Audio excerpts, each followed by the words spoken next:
இரண்டாவது, நன்றியோடு இருங்கள். கடந்த காலத்தில் உங்களுக்கு கஷ்டத்தில் துணை இருந்தவர்களுக்கு, சிரமத்தில் துணை இருந்தவர்களுக்கு, உங்களை கைவிட்ட போது கை கொடுத்து உதவிய நல்லவர்களுக்கு நன்றியோடு இந்த உலக வாழ்வில், எஞ்சி இருக்கக்கூடிய வாழ்விலும் வாழ ஆரம்பியுங்கள். மூன்றாவது, பாவ மன்னிப்பை கேளுங்கள். நீங்கள் இறைவனுக்கு பாவம் செய்தால் இறைவனிடத்திலே மன்னிப்பை பெறலாம்.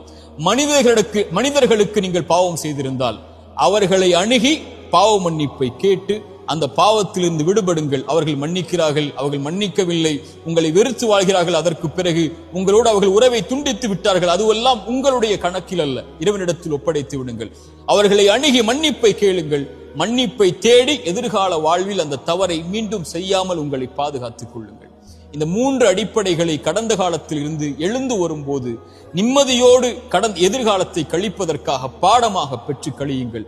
கடந்த காலத்தில் தவறுகள் செய்திருந்தால், கடந்த காலத்தில் உங்களுடைய கரத்தாலே நீங்கள் அநீதம் செய்திருந்தால், கடந்த காலத்தில் உங்களுடைய காரத்தாலேயே நீங்கள் பாவம் செய்திருந்தால், குற்றம் செய்திருந்தால், எதிர்காலத்தில் இறைவனிடத்தில் மன்னிப்பை தேடி நிகழ்காலத்தில் நீங்கள் வாழ்ந்து கொண்டிருந்தால், எதிர்காலத்தில் ஒருபோதும் அந்த தவறை மீண்டும் செய்து விடாதீர்கள். இதுதான் குறிப்பாக நாம் புரிந்து கொள்ள வேண்டிய அறிவுரை.